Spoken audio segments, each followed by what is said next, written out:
Number 1, Ryan Polly on pole position. Number 15, Don DeGraff alongside him. 17, Simon Freeman, and 88, Tom Hall, lining up on the second row of the grid. 2 teammates there. 5-second board goes up. About to see the red light go on. It does so now. Lights go out, and away we go. And it's a pretty even start between the 2 front row drivers. It's just about the black car there of Ryan Polly with its nose in front. They head up towards Richards for the first time, but of course Ryan Polly has the inside line. What's Don DeGraff going to try and do? He's sort of trying to sweep it in front, but he's too far back to make that work. So it is Ryan Polly leading from Don DeGraff in second place. Now what I didn't see was how third and fourth sorted itself out. Let's have a look. Well, it's the 17 car of Simon Freeman late on the brakes again. He tries to go around the outside of Don DeGraff and might make that work as they go through the left-hander at Chapman. There's Stephen Langton, who had an off retirement in the first race. And the Yoo-Hoo number 11 car, looking for better things this time around. It's just behind the number 23 car. That's Jason Powell. But here are the leaders then, and it is Ryan Polly that's ahead. Yeah, it hasn't worked for Simon Freeman because Scott Edgar's got past him and he's under pressure from Nick Garner, who comes round the outside into Brundles. That really didn't work for Simon Freeman. If he stuck with third, he would have been in a much better position, but instead he's fifth. And his teammate Tom Hall's dropped back too, so that first lap hasn't gone well for the pair of them. Scott Edgar, they were good first lap, 5th to 3rd. There's Stephen Richardson looking up the inside of Christopher Noah, a new driver. Novice cross there too for 22, Christopher Keir. So good to see drivers making their racing debut in this championship. And through the Murray's Corner they come. Can Don DeGraff go with Ryan Polly? We shall see over the next 15 minutes. At the moment he's fairly close, but not close enough really to get a good tow down towards Ritchie. 0.6 of a second is the gap at the end of lap 1. With Scott Edgar there in 3rd position. 4th is Simon Freeman. There you see 5th, that is the car of Nick Garner. He's ahead of Josh Larkin and Tom Hall. Gap behind to Crispin Williamson, who's ahead of Tim Bentley, and Neil Heath completes the top 10. And into the Wilton hairpin they go, bouncing there. You see car 13, Josh Larkin, who's just behind that car, 42, the ALS liveried car driven by Nick Garner. So along the Bentley Straight they go for the second time. In the earlier race we got 11 laps out of it. So we'll probably get the same again as the sunshine glints off the roof, the bonnets, the windscreens, just about everything else now. It's brightened up here at Snetterton as the day's gone on. There's Simon Freeman trying to get up the inside of Scott Edgar again. Can he make that work? No, he can't. As Nick Garner's there trying to pick up the pieces if he possibly can, and just behind him is Josh Larkin, number 13 as well. Tom Hall is the driver that dropped back a little bit then off the start into 7th place, number 88, and then Tim Bentley, I think it is now, ahead of Crispin Williamson into 8th place. But there is Ryan Polly, and Don DeGraff trying to go with him, Josh. The gap hasn't extended, that's for sure. But he's putting away from the cars behind. A great gaggle of cars behind Scott Edgar there in 3rd. Problems for Crispin Williamson, he just goes straight on. So is something broken there on Williamson's car?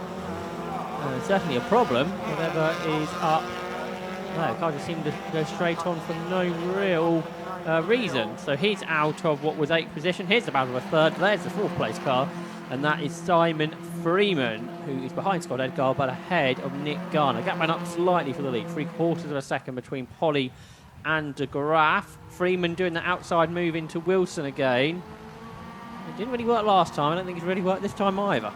Chris Noah getting a shout out from Tom Cook on the YouTube comments. He's in 15th place at the moment, which is Chris. As we've got Powell and the 44 car of David Garside up alongside one another now. Jason Powell in number 23 just going to lose out there to Garside, I think, as they make their way down straight. Jason Powell, the 29-year-old LV cable jointer from Norwich, so he's at his local circuit. He's done a bit of racing in Fiestas and a few weekends in the Clios as well, so still relatively new to all of this. Off the road goes Scott Edgar in 3rd position, holds on to the place though. Josh Larkin joining in on this battle for 3rd place as they make their way off towards Coram Curve.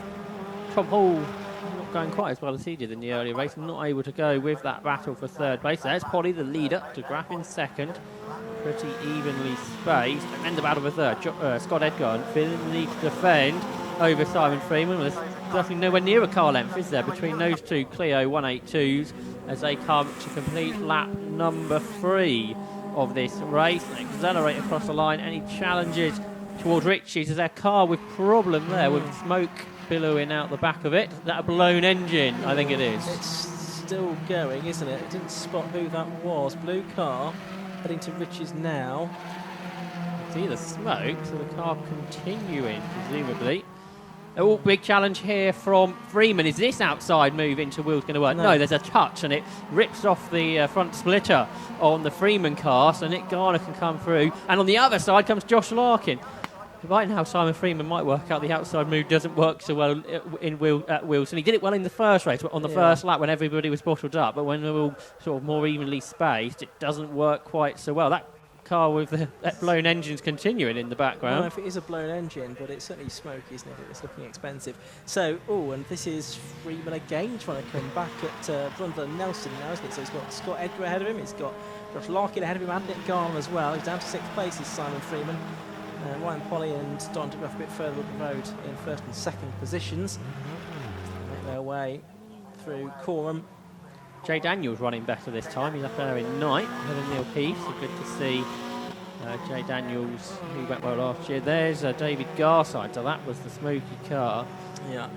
Whatever it is, it doesn't look good, and he would be getting the mechanical flag, but I don't think he's going to make it that far. Here's the battle for 3rd across the line. They keep on going, 3rd through to 8th in that battle. And it's Garner ahead of Larkin, who chucks the car in. The deranged trucks liveried Renault Clio, sliding its way through Ritchie's corner and heading off down towards Wilson. Now, are we going to see Simon Freeman try to go around the outside of him? I don't think he's close enough this time. No. He's got Tom Hall, his teammate, just behind him as well, and then Tim Bentley. There's Jay Daniels, who we were just talking about, the 20-year-old delivery driver from Lowestoft, started karting at the age of 12 at Put Redfield's just down the A11 from here. Here's the Garside car for the pit lane on the inset. Yeah, so it's race over for him now. Chris Noah we heard about a minute ago, and he's just behind now Christopher Keir as well in the number 22 car, the 31-year-old from New Biggin. So they were having a good old scrap, but back to this scrap with Scott Edgar and Josh Larkin and Nick Garner, 3rd, 4th and 5th, and Freeman and Hall just behind him. We saw that splitter come off the front of Freeman's car. I don't know how much difference they make, but he just sort of understeered off, so whether it induces a bit of understeer into the car. Now, is DeGraff catching Polly? It was 1.7 seconds. It's nowhere near that now. No, is this a problem for Polly? It was DeGraff just had a really good lap time. Let's have a look as they come past us this time. Well, it's probably about a second as they cross the line that time. Just trying to get confirmation on our screen. You were 100th of a second out, Ian. Well, not bad. Not bad, yeah, 0.99. But it's certainly closer than it was on the previous lap. That's at the end of lap 5. We think 6 more laps to go. It's the top two both actually lapping slower. All the group behind are going quicker than the 2 leaders. Here's a big challenge from Josh Larkin to the outside of Scott Edgar. But he's seeing what goes wrong when Freeman does that move. So he tucks in back underneath Edgar's car. And then they can accelerate off down the Bentley straight. We head into the second half of this motor race. Edgar defends to the inside. So Larkin follows him. Then he goes back to the middle of the road, back to the racing line. Larkin follows again. And then he darts out the toe. Up the inside into Brundle. Late on the brakes.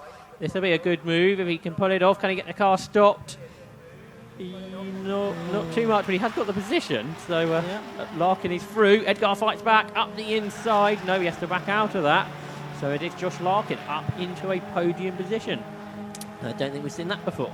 I don't think we have we? Just looking back, 5 top 6s, but no for a podium finish for Josh Larkin last season.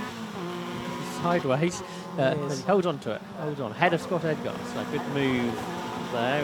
Ran a bit wide at Nelson, but I think that was fairly okay. He's starting to get away now, but he is ahead. Leaders cross the line in front. Polly pulling out again to DeGraff with a good lap back into the 27th. Yeah, 1.2 seconds clear now. And about 4 seconds clear of Josh Larkin in 3rd. Scott Edgar on 21 is 4th. Nick Garner in 42 is in 5th place. 17, Simon Freeman rounds out the top 6.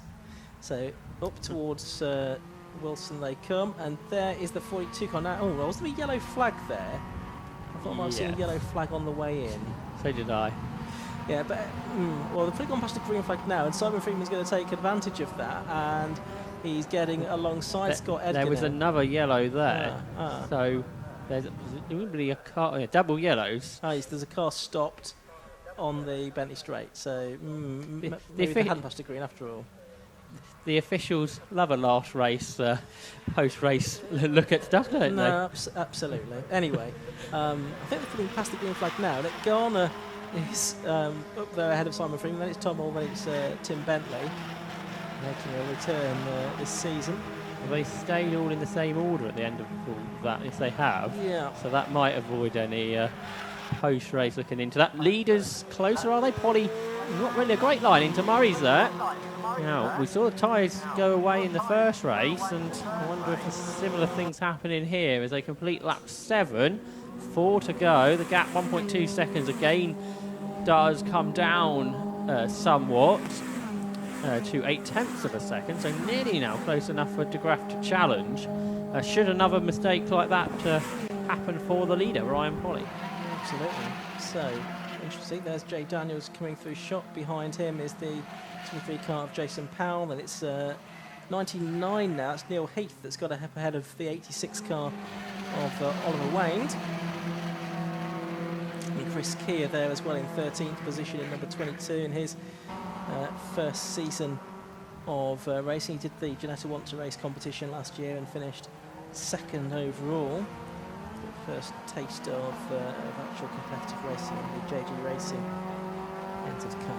I don't think we really saw what the yellow flags were for, did we? Well, there was a car off down the Right. straight on the right hand side. It's probably still there now. So I'm just having a look to see who's not come through. Possibly it was David Garside's car, Right. I think. But I thought that one came back to the pit. So Stephen Richardson was also got missing, so that may Yeah, have been. could be Stephen Richardson. Yeah. Battle here, 86. There's Oliver Wayne just about holding on ahead of Chris Weir, and that's allowing Neil Heath to get away. There's the leader, Polly, keeping a gap now to the chaser, and Josh Larkin in P3 getting a bit of a gap over Edgar and Garner and Freeman and Hall and Bentley in that 6-car Clio train. Here's Polly, the leader. Yeah, the gap went back out again, 1.3 seconds. So whenever De Graaf gets a bit closer, Polly seems to be able to pull something out to extend that margin once again. Down into the Wilson hairpin. Here comes Polly up on 3 wheels. The rear wheel bounces about, or the rear tyre bounces on and off of the ground. There's De Graaf, see him working at the wheel.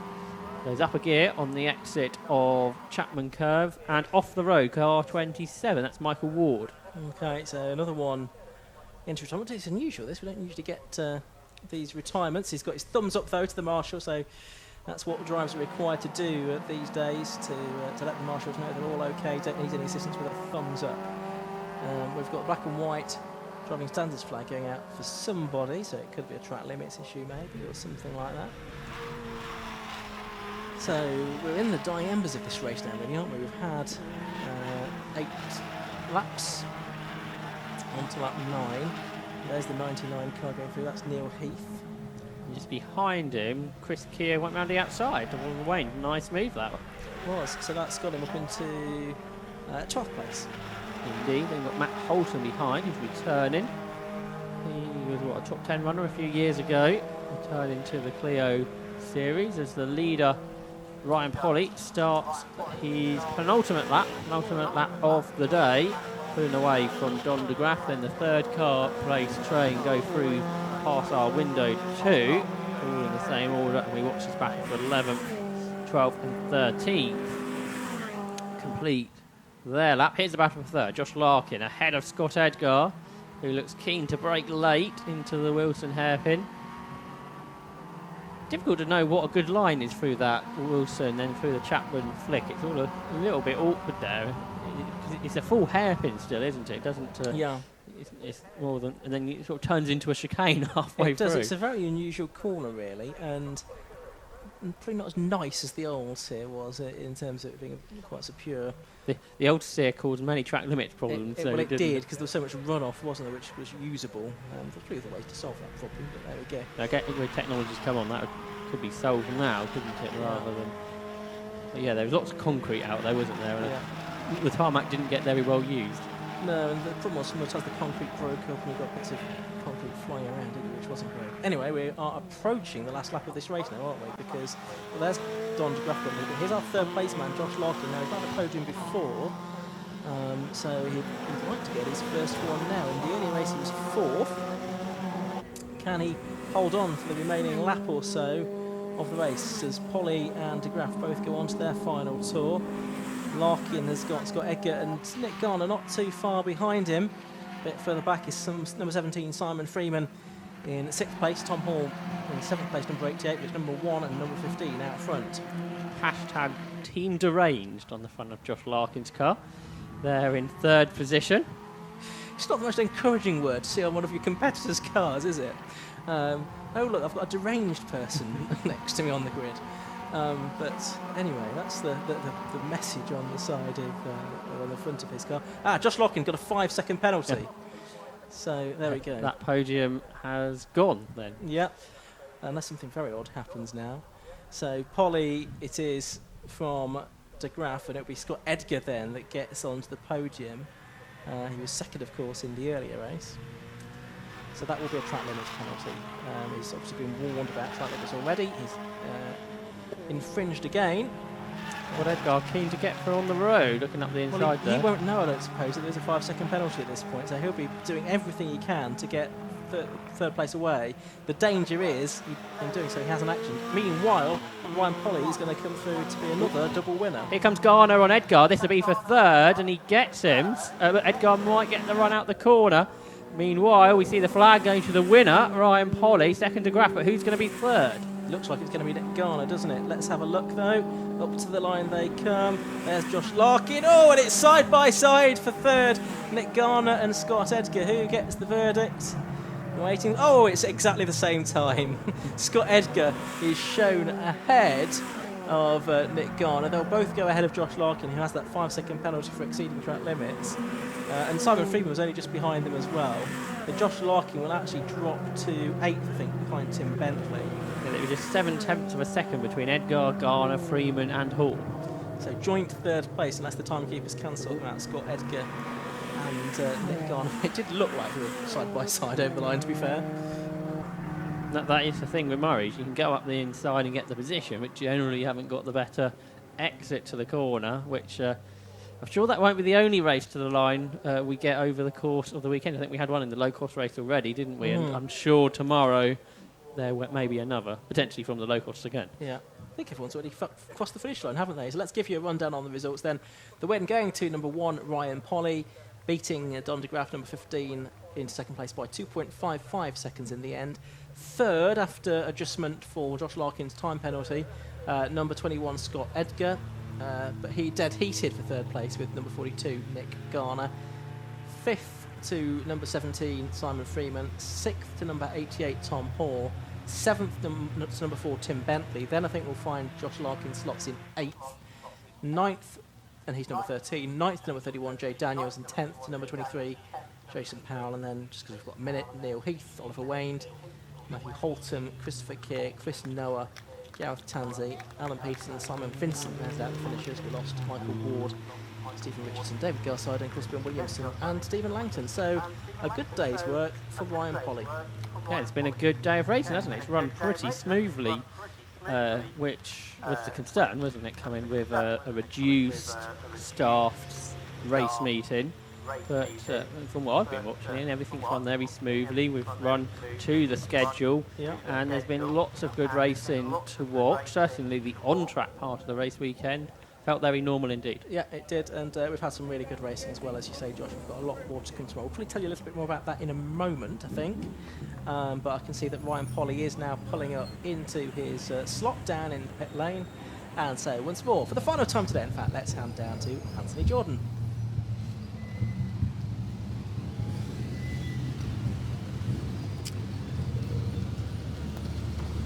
Well, Ryan, 2 for 2. You must be pleased with that one.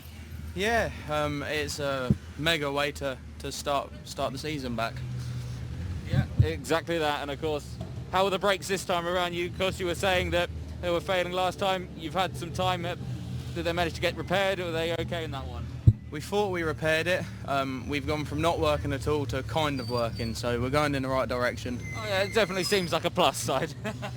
Yeah, no, it wasn't too bad at all. Excellent stuff. Well, again, a pretty fantastic race. Some points in that one, it looked like you were gaining some time. It looked like you were falling back at some points as well. You just trying to keep a nice, consistent pace. Just the gap was kind of yo-yoing a bit. Yeah, once I got a decent gap, it was just sort of a case of being sensible. Obviously with the brake issue, trying not to fall off. But then Don would get back a couple of times. But no, we done enough in the end. Excellent stuff. Well, again, congratulations 2 for 2 today for great stuff for 2020. Thank you. Well done.